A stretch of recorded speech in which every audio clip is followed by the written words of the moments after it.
The Grand Council chamber of the Galactic Union sparkled like a jewel among the stars. Thousands of alien representatives sat in rising tiers stretching toward a distant ceiling. Their bodies glowed with various bioluminescent patterns indicating species and rank. At the center of this vast room stood a single human at the speaker's podium. Commander Knox kept his expression carefully neutral as he surveyed the assembled aliens. His simple dark blue uniform looked plain compared to their elaborate attire, but that was exactly how he wanted it.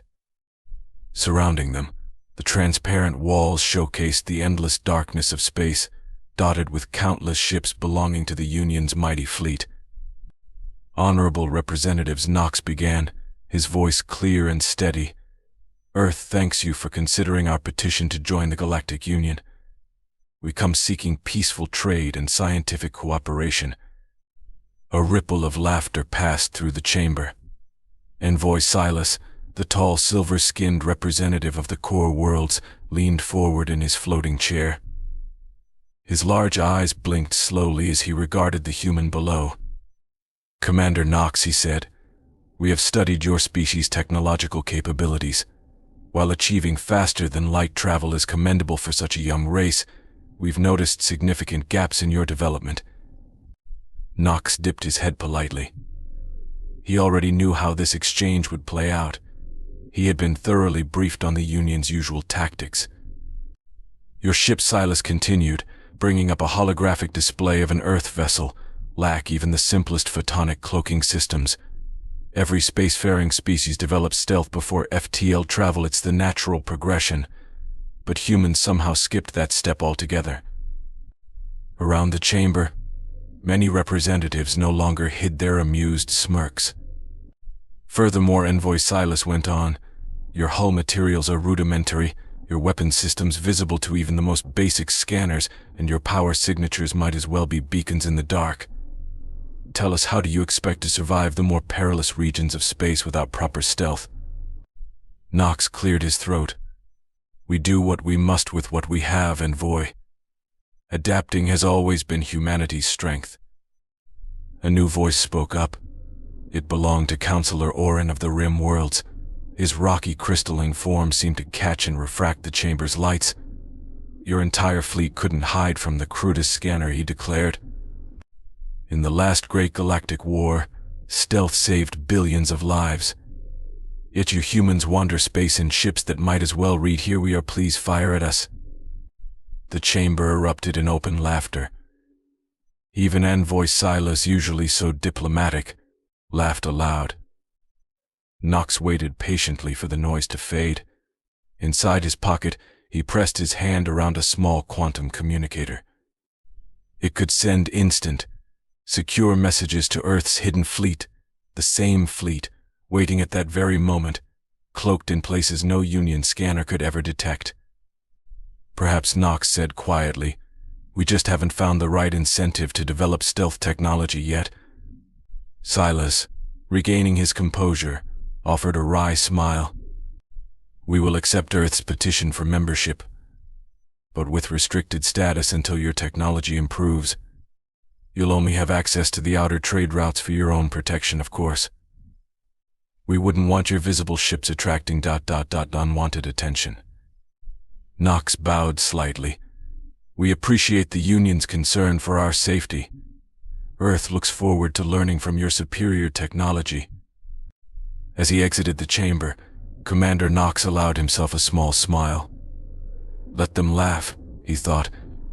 Let them think humans were children when it came to advanced tech.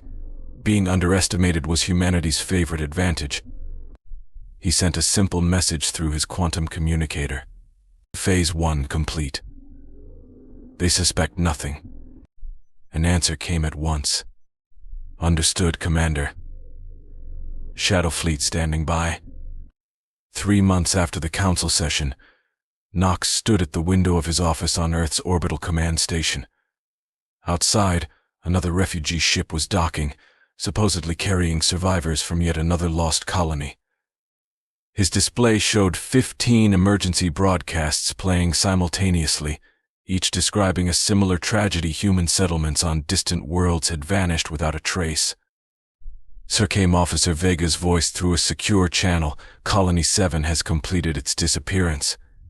The Union observers are fully convinced.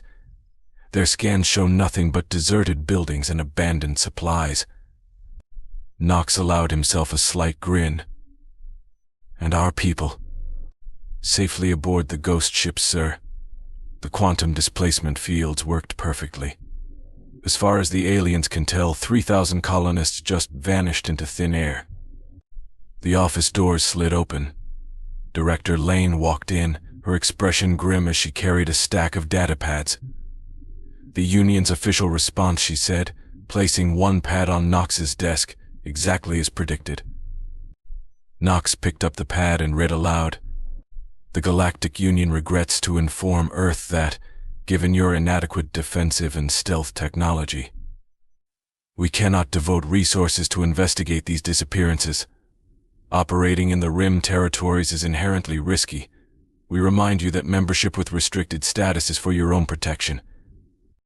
Lane shook her head. They're not even trying to hide how little they care. The Rim World's representative suggested that we should just be grateful the Union allowed us in at all. Perfect, Knox replied, setting down the datapad. The more they underestimate us, the smoother our operation will go. How many ships do we have in position now? Lane brought up a holographic map of Union space. Tiny blinking dots indicated each lost human colony. Invisible to anyone but specialized Earth scanners were hundreds of ghostly blue markers, the true positions of Earth's hidden fleet. We've successfully relocated 15 colonies, she reported. Each one is now a fully operational stealth base. The quantum ghost fields are performing beyond expectations. Even their most advanced sensors can't detect our ships or our relocated people. And the volunteers, Knox asked. They're ready, Lane confirmed. They'll play their parts as traumatized refugees perfectly. The Union will have no reason to doubt their stories of mysterious attacks and mass disappearances. Knox nodded and turned back to the viewport as another refugee ship approached, its hull marked with carefully inflicted battle scars. Inside were people who would testify to horrors nobody had seen. The perfect ruse to further sell humanity's supposed helplessness. Officer Vega, Knox said into his communicator, begin preparations for Phase 3. It's time to introduce our raiders to Union space. Understood, sir. The Shadow Fleet is in position. They'll never see us coming. Director Lane stepped closer to the window, watching the damaged ship dock. It's almost tragic, she murmured. They're so convinced of their superiority that they can't imagine we developed better stealth technology ages ago. They think photonic cloaking is the pinnacle of stealth. Knox nodded. That's the beauty of it. They're so busy laughing at our visible ships that it never occurs to them there might be invisible ones. Every mocking word, every condescending refusal to help, they're just paving the way for us. As if on cue, yet another emergency broadcast lit his display, an urgent report from a Union mining outpost about mysterious sensor readings and missing vessels. Phase 3 had already begun. Send word to all Shadow Fleet commanders, Knox ordered. Operation Phantom proceeds as planned. Let's show the Union why they should have questioned their assumptions about us. All across Union space, invisible vessels moved into position. They were armed with technology so advanced that the Union's vaunted photonic cloaking seemed like a child's toy by comparison. Meanwhile, Envoy Silas paced nervously in the newly convened Emergency Council chamber. Reports of attacks flashed across massive screens on every wall, outposts going dark, ships lost without a distress call, entire supply lines disrupted. Another squadron destroyed, a voice announced through the chamber speakers. 30 ships gone in minutes, no wreckage, no recorded transmissions. They just vanished. Counselor Oren stared at the tactical display. A web of red markers indicated every confirmed raider attack over the past month. Our best cloaking detection systems have failed, he said, his crystalline surface pulsing with agitation. It's as if these raiders are invisible to everything. Suddenly, the doors slid open. Commander Knox entered, still dressed in his simple uniform, as calm as he had been 3 months prior when they'd ridiculed humanity for its supposed technological backwardness. Commander Envoy Silas said, trying to hide the desperation in his tone, "Thank you for responding to our request." Naturally, Knox replied, "Earth stands ready to assist our allies in the Union." Silas gestured at the swirling display of frantic data. "These raiders use a stealth we've never seen. Our ships can't track or fight them. We can't even detect them until it's too late." Knox studied the holographic map. "That's quite concerning. So your photonic cloaking detection is useless." Counselor Oren moved forward. "Completely," he confirmed. "It's as if they're employing an entirely different method of concealment." Knox nodded. Perhaps Earth could help. A tense silence filled the chamber. Silas and the other representatives exchanged uncertain glances. They had mocked humanity's technology so openly, yet now they had no choice but to ask for aid. "Your sensors," Oren said carefully, "are less advanced, ironically. Maybe they could detect something our higher-level systems are overlooking." "It's possible," Knox replied. "Sometimes the simpler approach is the most effective. We could deploy our ships to guard your vital trade routes." Silas's pride flickered, but necessity overrode it. "How soon could your ships be in position?" Knox smiled. "Some of them are already quite near." Something about Knox's tone made Silas freeze. A subtle look in the commander's eyes sparked a flash of unease. "What do you mean by already near?" Silas asked. Knox offered a small, enigmatic smile. "Envoy, perhaps it's time we had a conversation about what humans were truly doing while you believed we hadn't mastered stealth technology." Above the council chamber, invisible ships drifted into new formations, adjusting their positions in space.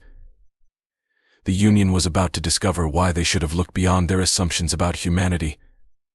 As Knox reached into his pocket, he activated a small device. Instantly, the tactical display tracking raider incursions flickered, then transformed into an entirely new readout. Hundreds of new markers filled the star map glowing blue, scattered throughout Union territory. Envoy Silas stared at the data in shock. What is this?" Knox's voice remained calm. "This, Envoy, is the truth. Every blue marker represents a human vessel. They've been there all along, monitoring every corner of the Union. You never detected them because you were searching for the wrong stealth signature." Counselor Oren's crystalline form shuddered.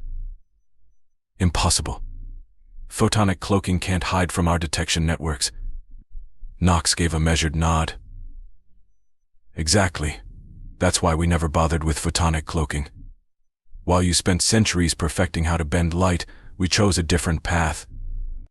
He pressed another button and a hologram materialized, revealing the core of a human stealth ship. We call it quantum ghost technology.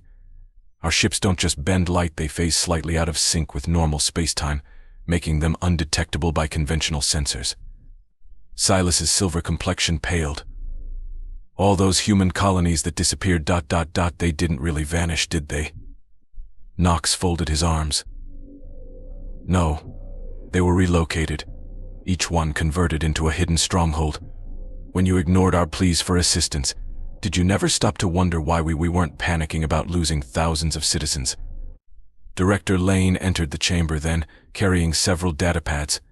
"The raiders you've been tracking are, in fact, unmanned ships operated remotely via our quantum ghost network, meant to demonstrate just how vulnerable your defenses are." The council members exchanged horrified glances. Their great Union, proud of its superior technology, had been infiltrated for months, perhaps years, by the very species they had ridiculed. "But why?" Silas asked. "If you had this technology all along, why pretend to be primitive? Why allow us to mock you publicly?" Knox stepped to the window and gazed out at the stars. "Because humanity learned a harsh lesson long ago. When you appear strong, everyone rushes to fight you. But when you appear weak, everyone shows you their true colors." Lane brought up more holographic diagrams. "We developed quantum ghosting even before we achieved FTL, but we saw how the Union dealt with newly discovered advanced species, always treating them as potential threats. We decided to appear weaker, to see how you would respond, and you did exactly what we expected. Orin's rocky form moved closer to the main display. So this whole time you've had the capability to strike us anywhere, at any moment. Nox made a gesture to the holographic controls. Computer, show current positions of all Shadow Fleet vessels. A new overlay filled the chamber, revealing hundreds of human stealth ships circling every strategic site across Union space, essential trade routes, military outposts, key resource depots. Some were directly overhead, invisible to all but the quantum interface. Lane's voice was quiet, but resolute. We never intended to conquer or destroy you. We simply wanted to prove that fear and arrogance are no basis for a fair galactic order. Nox turned back to the council members. Now shall we speak about reforming the Union together, as equals? The Union's emergency alert system blared as more and more urgent reports came in. The raiders had launched their largest attack yet, hitting 10 key shipping lanes simultaneously. In a rush to protect their core worlds, the Union's massive fleets withdrew from the fringes. Status report, Nox ordered, standing in the middle of a newly established command center. Officer Vega's voice crackled over the quantum communicator. Union forces are doing exactly what we predicted, sir. They're retreating to defend their capitals, leaving huge stretches of space unprotected. Envoy Silas and Counselor Orin watched nervously as the tactical map displayed the Union's maneuvers in real time. We have no choice, Silas admitted softly.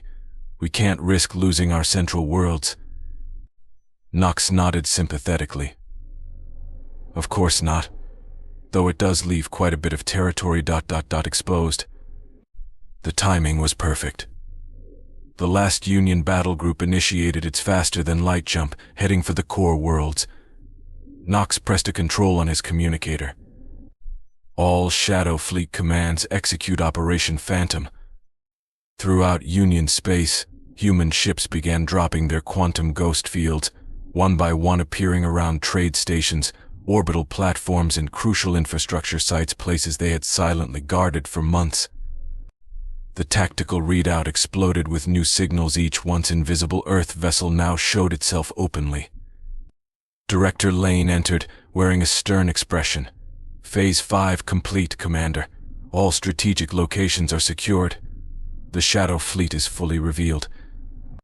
Counselor Orin stared at the map, his crystalline form flickering with alarm.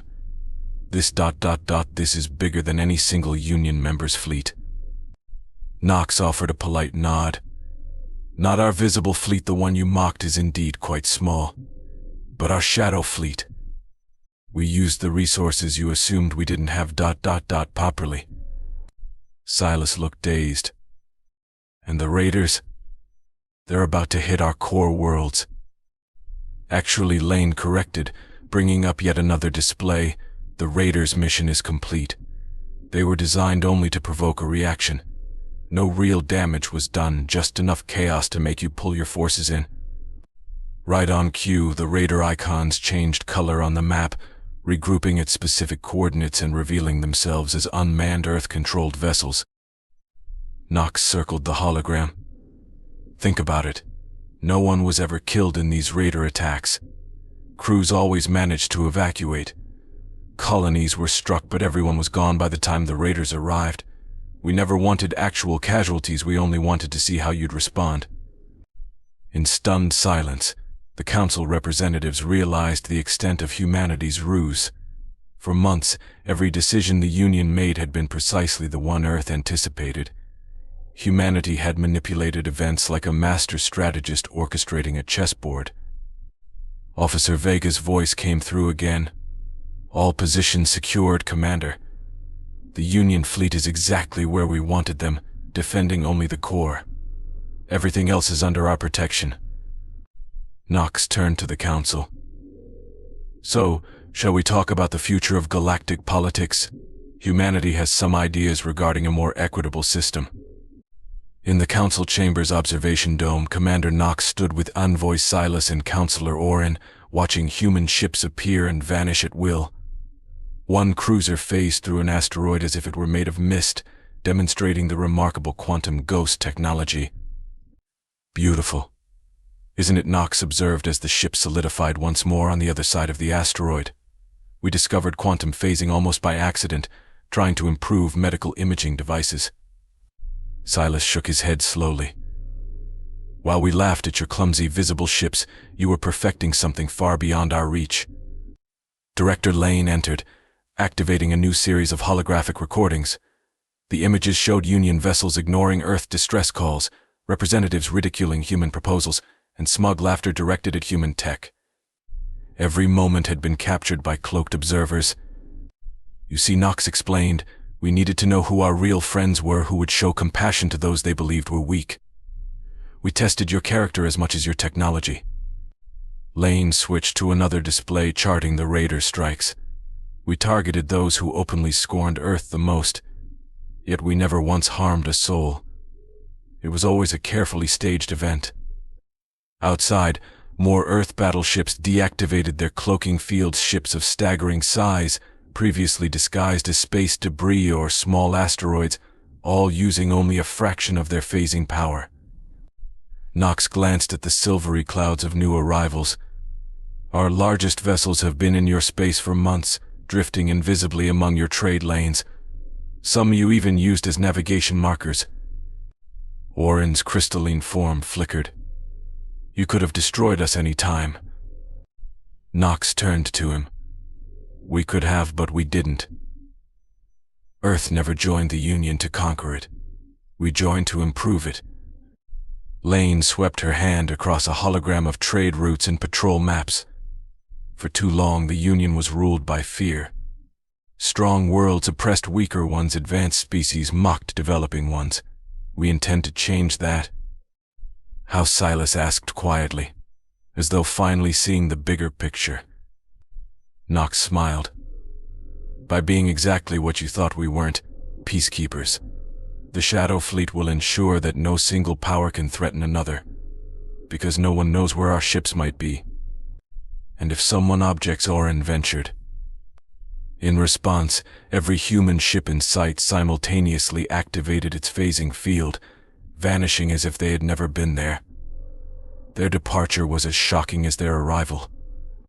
"They'll discover," Knox said calmly. "What happens when they mistake kindness for weakness?" Behind him, the voices of his fleet commanders sounded over the quantum communicators. "Standing by, Commander. All sectors secure. Awaiting further orders."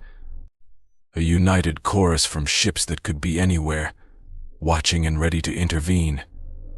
The galaxy, Knox reflected, would never again take Earth's humility at face value. They would learn that the greatest power sometimes lies in simply choosing when and how to reveal it.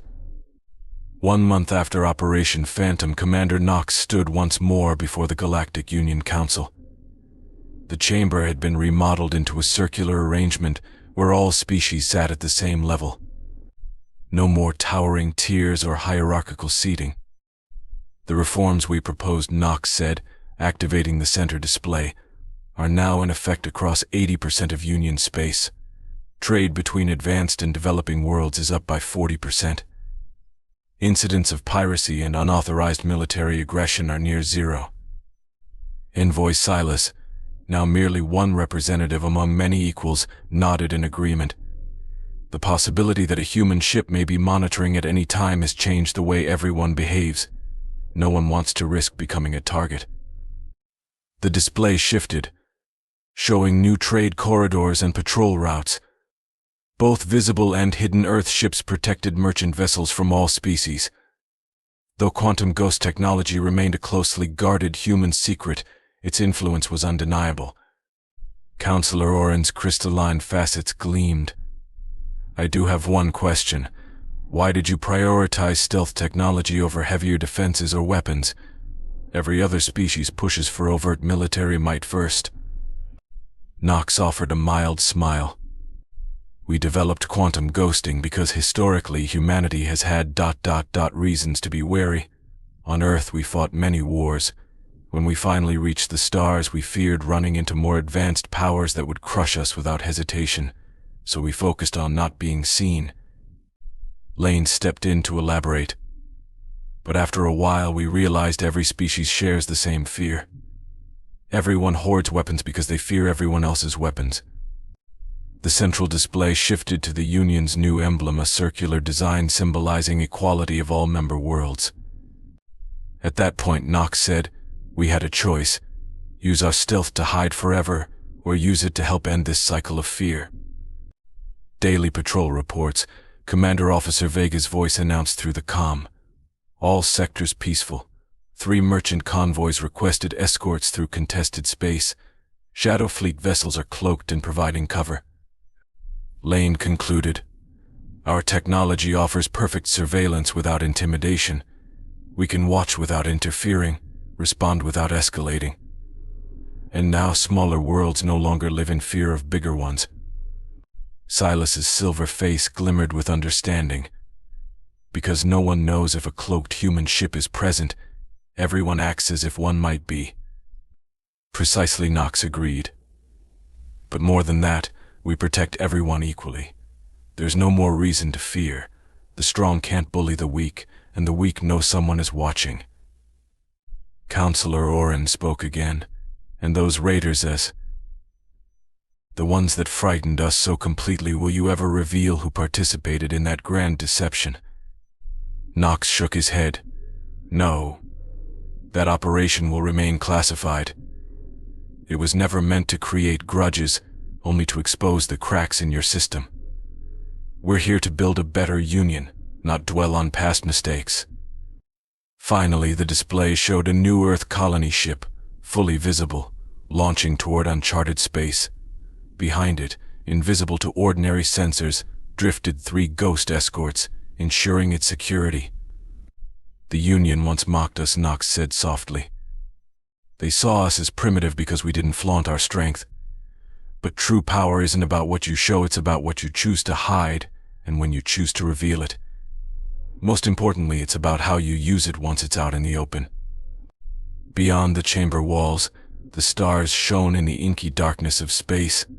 Somewhere out there, hundreds of human Shadow Fleet vessels moved silently, preserving peace and teaching a lesson to any who might again underestimate the primitives from Earth.